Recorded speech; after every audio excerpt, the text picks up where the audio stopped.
Hi everyone, welcome back to Network Guru channel. Today I'll show you how to delete or freeze sub account in the ByBit on the app version. Be sure to watch the end so you don't make any mistakes. Let's get started. To delete or freeze your sub account, you need to open the sub account. Go to the ByBit app.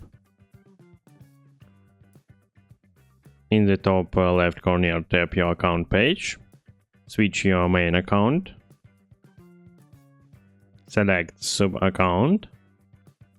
Tap on More button of the relevant sub account. Open Settings. And click on Freeze sub account or Delete sub account. Login and API management using the sub account will no longer be supported once you freeze or delete it. Please keep in mind that once a sub account is deleted, it cannot be restored, but a frozen sub account can be reactivated at any time. Additionally, usernames from deleted or frozen accounts cannot be reused for new sub accounts. And that's it.